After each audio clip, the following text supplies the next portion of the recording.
My daughter-in-law handed me an envelope after the family dinner. Since you're too stupid to notice, here are the photos of me sleeping with your husband. I had been waiting for this moment. I simply showed her my phone. I'm glad to have you here. Follow my story until the end and comment the city you're watching from so I can see how far my story has reached. The envelope landed on the dining table with a soft thud, right between the mashed potatoes and the green bean casserole. Sunday dinner at our house had always been sacred. The whole family gathered around the mahogany table that Harold and I had bought 38 years ago when we first moved into this house. But tonight, something felt different, electric, dangerous. Esme sat across from me, her perfectly manicured fingers drumming against her wine glass. She'd been unusually quiet during dinner, which should have been my first warning. My daughter-in-law was never quiet. She always had something to say, some comment about the house, the food, or how things should be done differently. But tonight, she just sat there with that strange little smile playing at the corners of her mouth. "What's this?" I asked, looking down at the manila envelope that had suddenly appeared beside my plate.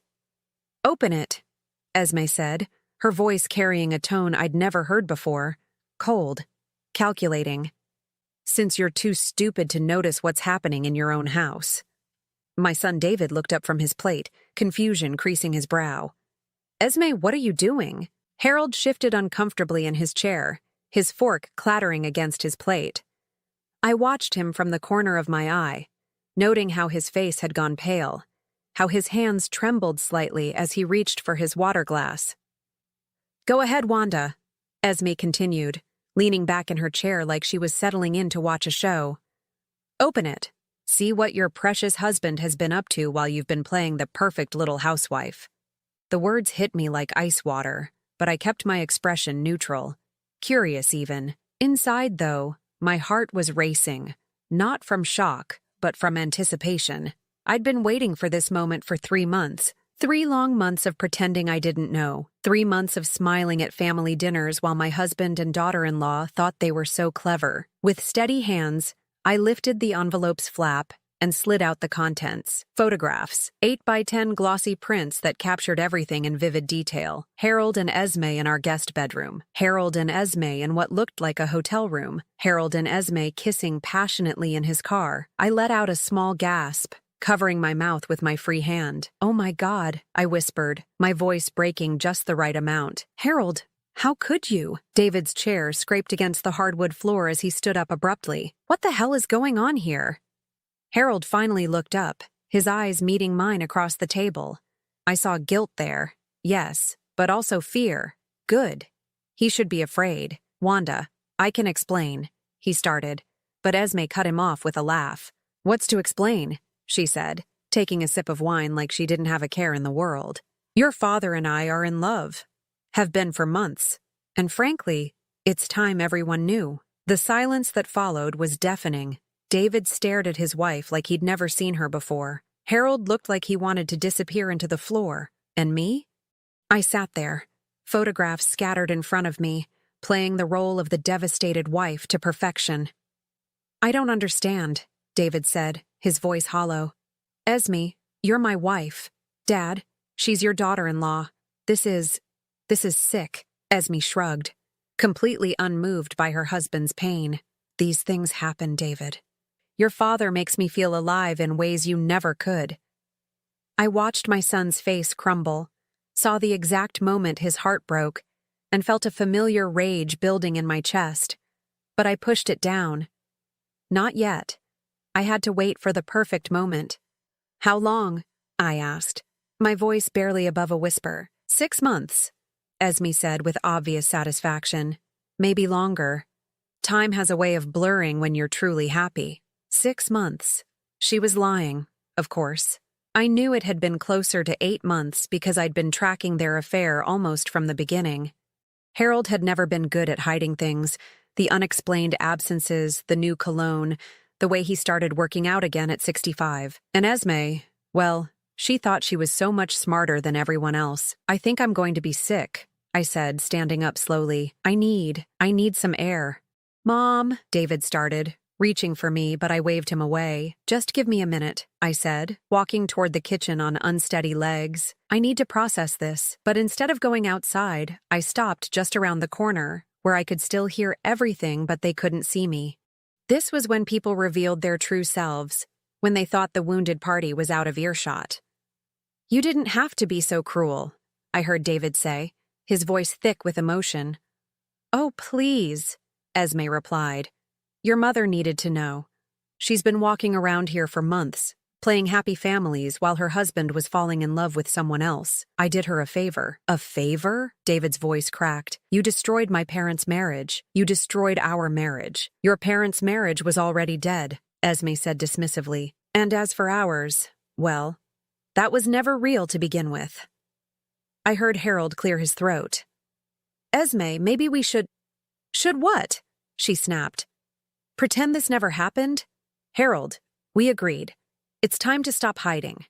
I'm tired of sneaking around like some common whore." "You are a common whore," David said, and I felt a flash of pride at my son's words. "Careful." Esme's voice turned dangerous. "You might want to think about how you speak to me. After all, I have more photos. Some that might be very interesting to your business partners. Harold told me all about those questionable deals you've been making." My blood ran cold. She was threatening my son now. That changed everything. I pulled my phone from my pocket and opened the folder I'd labeled insurance. 3 months of investigation, 3 months of patience, and finally, it was time to use what I'd learned. Taking a deep breath, I walked back into the dining room. All 3 of them looked up as I entered, Esme still wearing that smug smile. "You know what, Esme?" I said, my voice steady now. "You're absolutely right. I have been too stupid to notice what was happening in my own house." Her smile widened. Finally, some honesty. "Yes," I agreed, pulling out my phone. "Finally." I turned the screen toward her. "Is this honest enough for you?" Esme's face went white as she stared at the phone. On the screen was a photograph, not one of Harold and her, but one of her with a man I'd never seen before. A man who definitely wasn't my husband. They were in what looked like the same hotel room from her photos, but this picture was taken just 2 weeks ago. "What is—" she started, but her voice died in her throat. "His name is Marcus," I said calmly. "Marcus Thompson. Ring any bells?" Esme's wine glass slipped from her fingers, shattering against the hardwood floor. Red wine spread across the white oak like blood. "That's impossible," she whispered. "Is it?" I asked, scrolling to the next photo. "Because according to my research, Marcus Thompson is your husband. Your real husband. The one you married in Nevada 3 years ago. The one you told everyone was dead." And then, like a house of cards collapsing, Esme's carefully constructed world began to fall apart. Her eyes rolled back, her body swayed, and she crumpled to the floor in a dead faint. As I looked down at her unconscious form, I felt something I hadn't experienced in months: satisfaction. The game was just beginning. 3 months earlier, I had been folding laundry in the master bedroom when I heard Harold's phone buzz on the nightstand. He was in the shower, and normally I wouldn't have thought twice about it. But something made me glance over, and what I saw on the lock screen made my blood freeze. "Can't wait to feel you inside me again. E. 42 years of marriage, and this was how I discovered my husband was cheating. Not through some dramatic confrontation or suspicious behavior I'd been tracking for months. Just a simple text message that appeared at exactly the wrong moment. My hands shook as I set down the towel I'd been folding. E. There was only one person in our lives with that initial who would send such a message. Esme, my daughter-in-law. The woman who'd been sitting at my dinner table for the past 2 years, eating my food, accepting my kindness, all while planning to destroy my family. I sat down heavily on the edge of the bed, my mind racing. How long had this been going on? How many family gatherings had I hosted while they exchanged secret glances? How many times had I welcomed her into my home while she was sleeping with my husband? The shower was still running. Harold's phone buzzed again. "Harold forgot his phone," I called out, my voice surprisingly steady. "I'll just leave it here." But instead of leaving it, I picked it up. Harold had never been particularly tech-savvy. His password was still our anniversary date, just like it had been for years. My fingers trembled as I entered the numbers. 081519181. The phone unlocked. What I found in his messages made me physically ill. Months of correspondence, intimate photos, detailed plans for secret meetings, and worse, conversations about me, about how I was getting old and letting myself go, about how I was boring and predictable. But it was the most recent conversation that really caught my attention. Esme had sent a screenshot of what looked like a marriage certificate, but something about it seemed wrong. The quality was poor, pixelated, and when I zoomed in, I could see subtle inconsistencies in the font. "That's weird," I whispered to myself, screenshotting the image before Harold finished his shower. The next morning, while Harold was at his golf game and David was at work, I found myself alone with Esme for the first time since discovering the affair. She'd come over to drop off some books she'd borrowed, and I watched her carefully as she moved through my kitchen like she owned it. "Coffee?" I offered, keeping my voice light and friendly. "Sure," she said, not even looking at me as she scrolled through her phone. "Make it strong. I barely slept last night. I'll bet you didn't," I thought, but smiled sweetly instead. "Oh, everything okay?" She glanced up then, and for just a moment, I caught something in her expression. Guilt, maybe, or calculation. "Just thinking about things," she said vaguely. "You know how it is." No, I didn't know how it was. I didn't know how it felt to betray someone who'd welcomed me into their family, but I nodded anyway. "Esme," I said carefully, handing her the coffee, "I was looking at family photos the other day, and I realized we don't have any pictures from your first wedding. To Marcus." The coffee mug slipped from her hands, crashing to the floor and sending ceramic shards and hot liquid everywhere.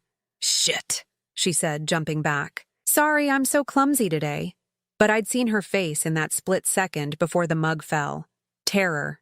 Pure, undiluted terror. "Don't worry about it," I said, grabbing paper towels. "These things happen.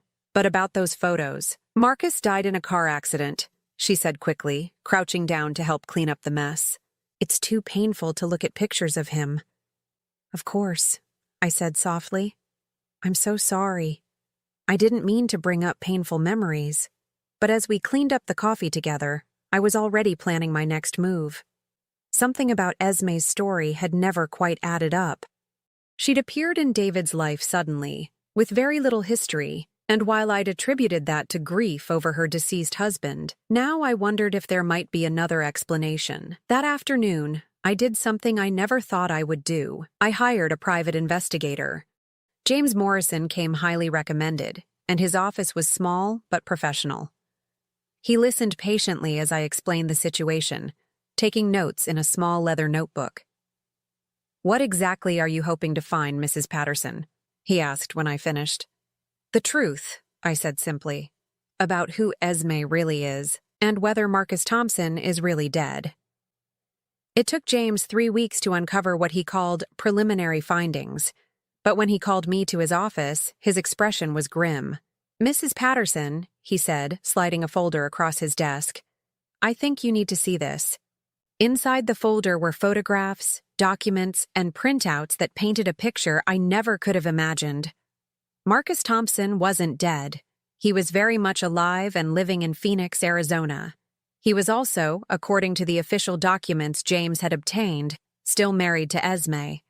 "She's a bigamist," James explained, pointing to the marriage certificates. "She married your son while still legally married to Mr. Thompson, but that's not the worst part." He flipped to another section of the file, revealing bank statements and credit reports. "She's done this before," he continued. "At least twice that I can confirm.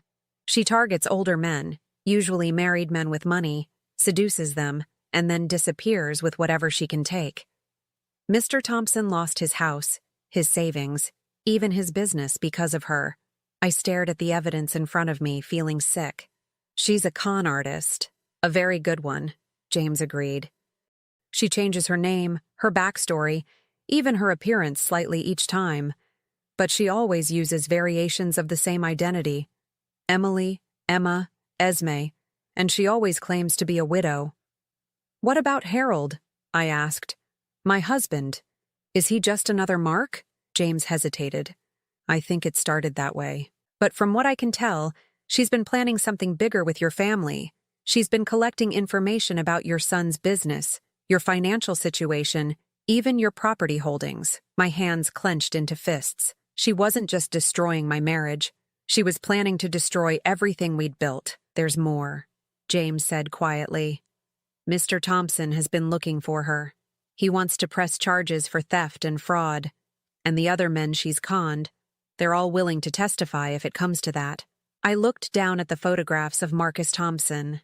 He was younger than Harold, maybe in his 50s, with kind eyes and graying temples. In one photo, he was holding a picture of Esme, but she looked different somehow, softer, less calculating. Can you arrange a meeting? I asked suddenly. James raised an eyebrow. With Mr. Thompson? Yes, I think he and I need to have a conversation. 2 days later, I found myself in a small coffee shop downtown, waiting for a man I'd never met, but who held the key to exposing my daughter-in-law's true nature. When Marcus Thompson walked in, I recognized him immediately from the photographs, but what struck me most was how broken he looked. Older than his years, with the kind of weariness that comes from betrayal. "Mrs. Patterson?" he said, approaching my table cautiously. "Please, call me Wanda," I said, standing to shake his hand. "Thank you for coming." As we sat down, I studied his face. There was kindness there and hurt, but also something else. Hope, maybe. "I have to ask," he said after we'd ordered coffee, "is she using the name Esme now?" "Esme Thompson Patterson," I confirmed. "She married my son 2 years ago." Marcus's face crumpled. "She's married again. Of course she is. Mr. Thompson," I said gently, "I need you to tell me everything. About Esme, about what she did to you, about who she really is." And so he did. For the next 2 hours, Marcus told me about the woman who'd swept into his life 5 years earlier, calling herself Emma, how she'd claimed to be a widow, how she'd been so loving and attentive, how he'd fallen completely under her spell. "She took everything," he said, his voice barely above a whisper. "My savings, my house, my business. She even took my mother's jewelry, pieces that had been in my family for generations. And then one morning, I woke up, and she was just gone." "Did you go to the police?" I tried, but she was smart about it. Everything she took, she'd convinced me to give her willingly. Gifts, joint accounts, property transfers. Legally, it was all above board. The police said it was a civil matter. I reached across the table and touched his hand. "What if I told you we might be able to stop her? Together?" Marcus looked up, and for the first time since he'd walked in, I saw a spark of something other than defeat in his eyes. "What did you have in mind?" As I explained my plan, I watched hope return to Marcus Thompson's face, and for the first time since discovering Harold's betrayal, I felt something other than hurt and anger. I felt powerful. The morning after my meeting with Marcus, I woke up with a clarity I hadn't felt in months. For the first time since discovering Harold's affair, I had a plan, not just to expose Esme, but to understand exactly how deep her web of lies went, and more importantly, to figure out Harold's role in all of this. I found him in the kitchen, reading the newspaper with his morning coffee, looking for all the world like a man without a care. But I could see the tension in his shoulders, the way his hand trembled slightly as he lifted his cup. Good. He should be nervous. "Harold," I said, pouring myself coffee with deliberate calm, "we need to talk." He looked up, and I caught the flash of panic in his eyes before he masked it with confusion. "About what, dear?" "About Esme." The newspaper crinkled as his grip tightened. "What about her?" I sat down across from him, studying his face. "How long have you known her real name isn't Esme Thompson?" The color drained from his face so quickly I thought he might faint. The newspaper fell from his hands, scattering across the kitchen table. "I don't know what you're talking about," he said, but his voice was weak, unconvincing. "Her real name is Emily Morrison," I continued, watching his reaction carefully. "Before that, it was Emma Daniels. And her legal name, the one on her marriage certificate to Marcus Thompson, is Elizabeth Margaret Sawyer." Harold's mouth opened and closed like a fish gasping for air. "Wanda, you knew," I said, and it wasn't a question. "You knew she was married to someone else, and you knew she was lying about who she was." He buried his face in his hands. "It's not what you think." "Then tell me what it is." For a long moment, the only sound in the kitchen was the tick of the grandfather clock in the hallway. Finally, Harold looked up, and I saw something I'd never seen before in my husband's eyes, genuine fear. "She's blackmailing me," he whispered. Whatever I'd been expecting him to say, it wasn't that. What? 3 months ago, she came to me with photos. Not of us together, but of me. From 20 years ago. His voice was shaking now. The Henderson deal. The Henderson deal. I remembered it vaguely. Some property development Harold had been involved with when David was in college. I'd never paid much attention to Harold's business dealings, trusting him to handle everything while I focused on raising our son. "What about it?" I asked, though I was already starting to piece together the answer. "There were irregularities," Harold said, staring down at his hands. "Nothing major, just some paperwork that got filed incorrectly, some inspections that were rushed through. Everyone involved knew about it, including the city officials. It was just the way business was done back then, but it wasn't legal. Not technically, no.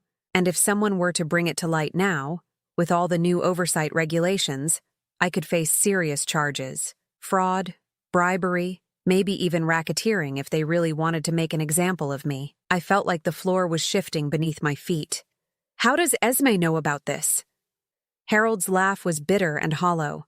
"She seduced one of the guys who worked on the project, Rick Morrison. He'd kept copies of everything, and when he died last year, she inherited all his files. She knew exactly what she had. So she came to you. She said she'd keep quiet about the Henderson deal if I helped her get close to David. She wanted to marry into our family, gain access to our finances, our social circle. She said it would just be temporary, that she'd disappear after a year or two with enough money to start over somewhere else. And you agreed. What choice did I have?" Harold's voice cracked. "If those documents came to light, I'd lose everything. The business, our house, our reputation.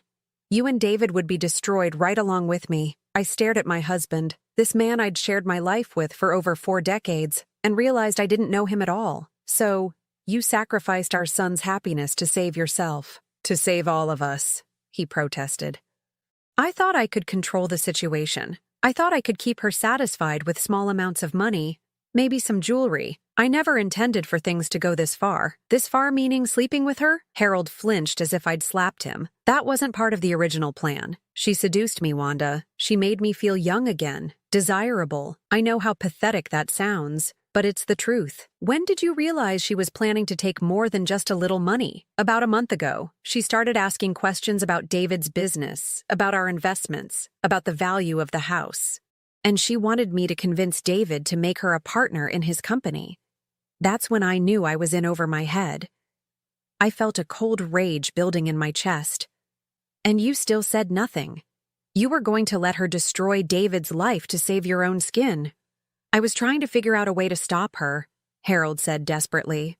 "I swear, Wanda, I was looking for a solution. The only solution you were looking for was in her bed." Harold broke down then, sobbing like a child. "I'm sorry. I'm so sorry. I never meant for any of this to happen." I watched him cry, and I felt nothing. No sympathy, no urge to comfort him. Just a cold, calculating clarity about what needed to happen next. "Harold," I said, my voice steady and calm, "you're going to help me stop her." He looked up, wiping his eyes. "What? You heard me. You're going to help me expose Esme for what she really is, and you're going to make sure David is protected from the fallout." "I can't. If she releases those documents—" "She's not going to release anything," I interrupted, "because by the time I'm done with her, she's going to have much bigger problems to worry about." Harold stared at me like he'd never seen me before. "What are you planning?"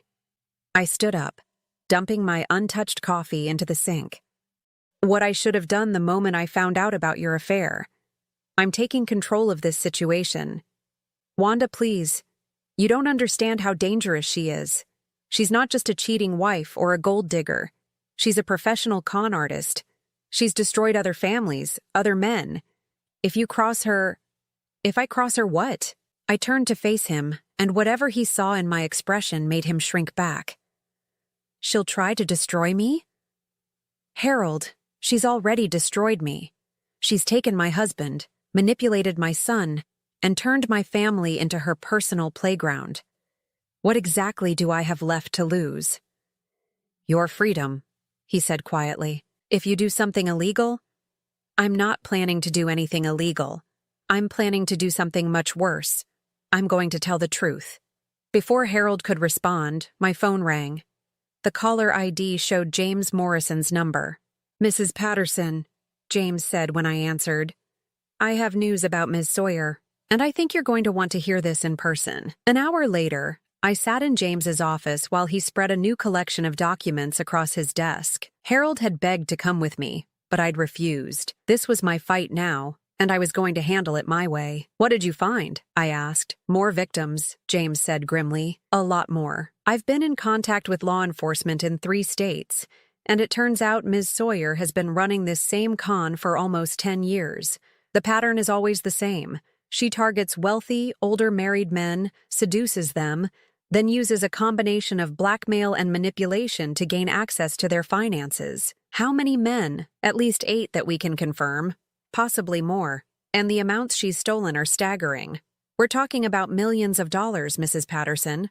I felt sick. What happened to them? The other men? 2 committed suicide, James said quietly. The others lost everything. Their businesses, their homes, their families. She's very good at making sure the legal responsibility falls on her victims rather than herself. But you said law enforcement is involved now? They are. The FBI has been building a case against her for the past year, but she's been careful. Very careful. They need something concrete, something that ties all her different identities together and proves criminal intent. What kind of something? James leaned forward. They need her to confess. To someone she trusts. Someone she thinks is safe. I understood immediately. You want me to wear a wire? The FBI agents I've been working with think you're in a unique position. You're the one person who knows her true identity, but whom she still sees as a threat to be eliminated rather than an ally to be manipulated. If you could get her to talk about her other cons, her other identities, she'd incriminate herself. Exactly, but Mrs. Patterson, I have to warn you, this would be extremely dangerous. If she suspects you're working with law enforcement, there's no telling what she might do. I thought about Harold's words, about how dangerous Esme was, about the 2 men who'd committed suicide rather than face the ruin she'd brought to their lives, about my son, who had no idea that his wife was planning to destroy everything he'd worked for. When do we start? I asked. James smiled for the first time since I'd met him. I'll make the call. As I drove home that afternoon, my mind was racing with possibilities. For months, I'd felt powerless, watching my family fall apart while pretending everything was normal. But now, for the first time, I had the tools to fight back. Esme thought she was the predator in this situation. She thought she was the one pulling the strings, manipulating everyone around her for her own benefit. She was about to learn just how wrong she was. The FBI office in downtown Pittsburgh was not what I'd expected. Agent Sarah Chen was younger than me by at least 20 years, with sharp eyes and a no-nonsense demeanor that reminded me of myself when I was her age, back when I thought I could take on the world. Her partner, Agent Michael Torres, was older, with graying temples and the kind of patience that comes from years of dealing with complicated cases. Mrs. Patterson, Agent Chen said as she led me into a small conference room, I want you to understand exactly what we're asking you to do, and more importantly, what the risks are.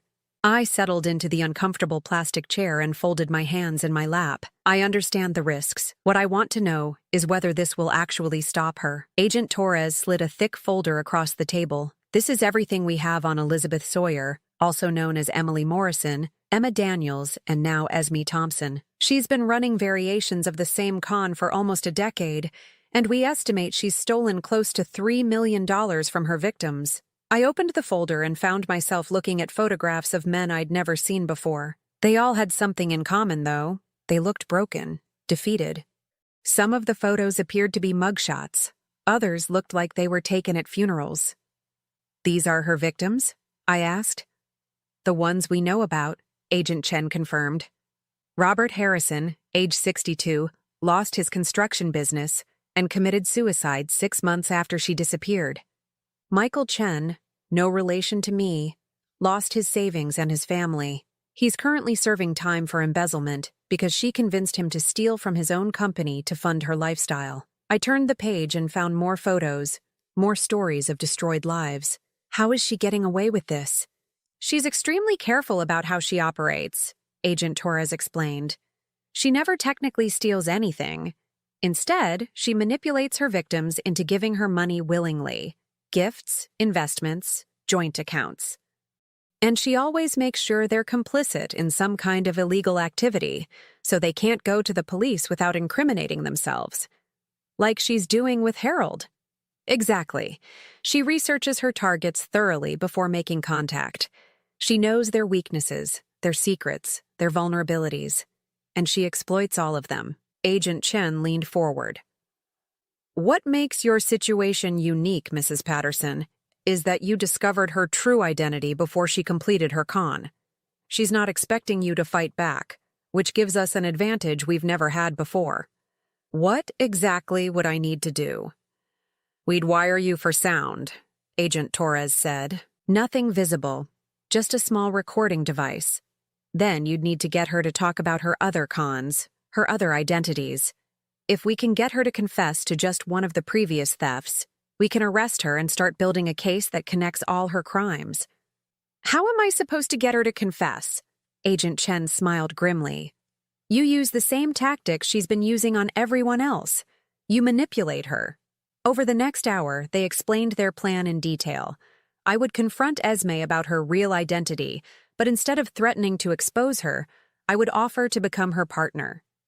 I would claim that I was tired of my boring life as a housewife and wanted in on her next con. The idea was to make her feel safe enough to brag about her previous successes. She's narcissistic, Agent Chen explained. Con artists like her can't resist showing off their cleverness to someone they think appreciates their skill. If you approach her as an admirer rather than an enemy, she'll likely tell you everything. It was risky. If Esme suspected I was working with law enforcement, there was no telling what she might do. But as I looked at the photos of her previous victims, I knew I didn't have a choice. When do we do this? I asked. We need a few days to set up the recording equipment and brief you on exactly what to say, Agent Torres said. In the meantime, you need to act completely normal. Don't let her suspect that anything has changed. Acting normal turned out to be harder than I'd expected. That evening, as I prepared dinner for yet another family gathering, I found myself studying every interaction between Esme and the rest of the family with new eyes. She was good. I had to give her that. She played the role of the loving daughter-in-law perfectly, complimenting my cooking, asking Harold about his golf game, listening attentively as David talked about his work. But now I could see the calculation behind every smile, every laugh, every seemingly innocent question. When she asked David about his latest contracts, she wasn't making conversation. She was gathering intelligence. When she complimented Harold on his new watch, she wasn't being sweet. She was cataloging our assets. Mom, you seem distracted tonight, David said during dessert, pulling me from my observations. Just tired, I said, forcing a smile. It's been a long week. Esme looked up from her pie, and for just a moment, I caught something in her expression. Suspicion, maybe. Or concern that her carefully laid plans might be in jeopardy. You have been working yourself pretty hard lately, she said, her voice dripping with false sympathy. Maybe you should take a vacation. Harold was just telling me how much you've always wanted to visit Europe. I met her eyes across the table. Were you now, Harold? My husband shifted uncomfortably in his seat. I may have mentioned it. Oh, how thoughtful of you both to plan my life for me, I said, keeping my tone light, but letting just a hint of steel creep in. But I'm quite happy where I am, thank you. Esme's smile tightened almost imperceptibly. Of course, I just thought it might be nice for you to have some time to yourself, to relax, to get me out of the way, she meant. I wondered how many of her previous marks had been encouraged to take convenient vacations at crucial moments in her cons. I'll keep that in mind, I said pleasantly. After dinner, as Esme and David prepared to leave, she lingered in the kitchen while David said goodbye to Harold in the living room. Wanda, she said, her voice dropping to a conspiratorial whisper. Can I ask you something? Of course, dear. Have you noticed anything different about Harold lately? He seems stressed. I turned to face her, studying her expression. What kind of different? I don't know. Distracted. Worried about something. I'm just concerned about him, you know. He's getting older and stress can be so dangerous at his age. She was fishing, trying to figure out how much I knew. Or maybe she was laying the groundwork for her next move? I decided to test her. Now that you mention it, I said slowly, he has been acting strange, more secretive than usual. I found some papers in his office the other day that I didn't recognize. Esme's eyes sharpened with interest. What kind of papers? Legal documents of some kind. I didn't read them carefully, but they looked official. I paused, watching her reaction. There was something about property transfers, I think. That's probably nothing, Esme said quickly, but I could see the wheels turning in her head. Harold handles a lot of business deals. I'm sure it's just routine paperwork. You're probably right, I agreed, although some of the documents looked quite old, like they were from years ago. Esme went very still. How old? I'm not sure. Maybe 20 years? The paper looked yellowed, and the typing was different from what you see now. Huh, Esme said, trying to sound casual but failing completely. That is strange. David appeared in the doorway then, saving Esme from having to continue the conversation. Ready to go, hun? Absolutely, she said, her mask of perfect wife sliding back into place. Wanda, thank you for dinner. As always, it was delicious. After they left, I found Harold in his study, staring blankly at his computer screen. She's getting nervous, I said, closing the door behind me. Harold looked up, startled. What do you mean? Esme. She was asking about you, about whether you seemed stressed. And she was very interested when I mentioned finding old legal documents. What old legal documents? I made it up, I said impatiently. The point is, she took the bait. She's worried that you might have kept records of the Henderson deal. Harold paled. If she thinks I have evidence that could incriminate her, she'll accelerate her timeline, I finished, which is exactly what we want. We? I sat down across from his desk, meeting his eyes directly. Harold, in 3 days, I'm going to confront Esme about who she really is. And when I do, you're going to back me up. Wanda, you can't. It's too dangerous. It's more dangerous to let her continue. She's not just planning to steal money from our family, Harold. She's planning to destroy David completely, just like she's destroyed all the others. And if we don't stop her, his blood will be on our hands. Harold was quiet for a long moment, staring down at his hands. What do you need me to do? When the time comes, I need you to tell David the truth about the blackmail, about how this whole thing started. He needs to understand that none of this is his fault. And what about us? Harold asked quietly. Our marriage? I looked at my husband, this man who had betrayed me in the most fundamental way possible, and felt nothing but emptiness where love used to be. I don't know, I said honestly, but our marriage is the least of our problems right now. 2 days later, Agent Chen called to confirm that everything was ready. The recording device was so small it would be virtually undetectable, and they'd identified the perfect location for the confrontation, a small cafe downtown where they could position surveillance teams without being obvious. Remember, Agent Chen said as she fitted the tiny microphone to my clothing, the goal is to get her talking about her previous cons. Ask her about the other men, about how she convinced them to give her money. Make her think you're impressed by her skill. What if she doesn't believe that I want to partner with her? Then we abort and find another way, Agent Torres said firmly. Your safety is our top priority, Mrs. Patterson. If at any point you feel threatened, just say the code word and we'll move in immediately. The code word was butterfly, something I could work into conversation naturally if things went wrong. As I drove to the cafe that afternoon, my hands were shaking on the steering wheel. For 3 months, I'd been living a lie, pretending I didn't know about Harold's affair, pretending I still trusted Esme. Now I was about to drop that pretense and reveal exactly how much I knew. But I wasn't scared. For the first time since this nightmare began, I felt like I was taking control of my own life. Esme was already waiting when I arrived, sitting at a corner table with a perfect view of the entire cafe. She'd chosen her position carefully, I realized. Somewhere she could see anyone approaching, somewhere she could run if necessary. She was learning to be cautious, but she was about to learn that she wasn't cautious enough. The cafe was busier than I'd expected for a Tuesday afternoon. Office workers grabbing late lunches, college students hunched over laptops, an elderly couple sharing a piece of cake. Normal people living normal lives, completely unaware that they were about to witness the takedown of a professional con artist. I spotted Esme immediately. She'd chosen a table in the far corner, her back to the wall, wearing dark sunglasses despite being indoors. She looked nervous, which was unusual for her. In all the time I'd known her, I'd never seen Esme anything less than perfectly composed. "Thank you for meeting me," I said as I slid into the seat across from her. "I wasn't sure you'd come." "Your message was pretty cryptic," she replied, not bothering with pleasantries. "What's this about, Wanda?" I ordered coffee from the waitress, taking my time, letting the tension build. Somewhere in this cafe, FBI agents were watching, listening, waiting for me to get Esme to incriminate herself. The tiny recording device felt like it weighed 1,000 pounds. "It's about Marcus," I said finally. Esme went perfectly still. For just a moment, her carefully maintained mask slipped, and I saw pure terror flash across her face before she recovered. "I don't know what you're talking about. Marcus Thompson, your husband, your very much alive husband." Esme's hand trembled as she reached for her water glass. "Marcus is dead." "No, he's not. He's living in Phoenix, working construction, and he's been looking for you for 3 years. I leaned forward, lowering my voice.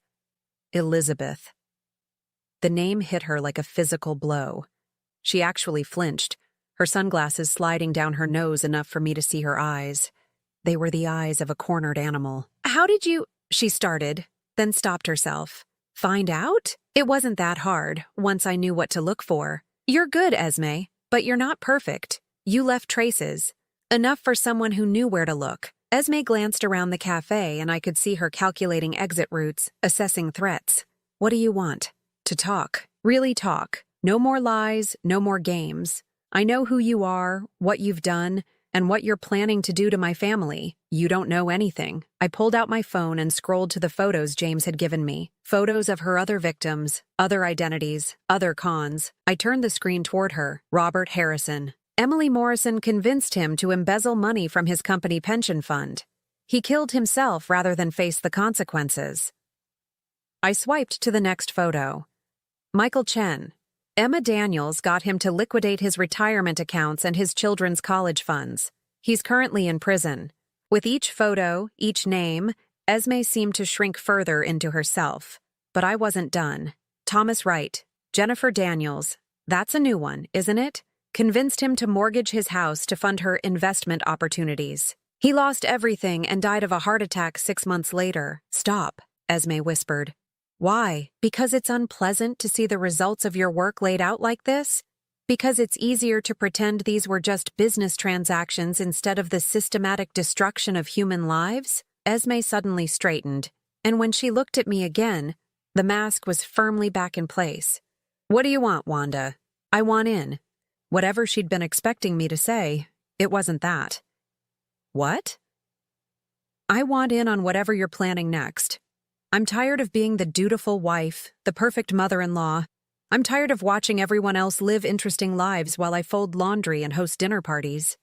Esme stared at me like I'd grown a second head. "You're not serious." "I'm completely serious. You think I don't know about Harold's affairs? You think this is the first time my husband has cheated on me?" I let out a bitter laugh. "Honey, I've been looking the other way for 20 years.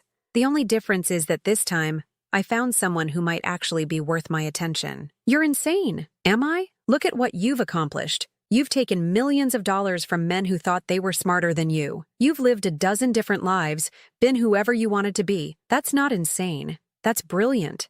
I could see her processing this, trying to figure out if I was serious or if this was some kind of trap. "Even if I believed you, which I don't, what makes you think I need a partner?" "Because you're getting sloppy," I said bluntly. "The Marcus thing, for instance.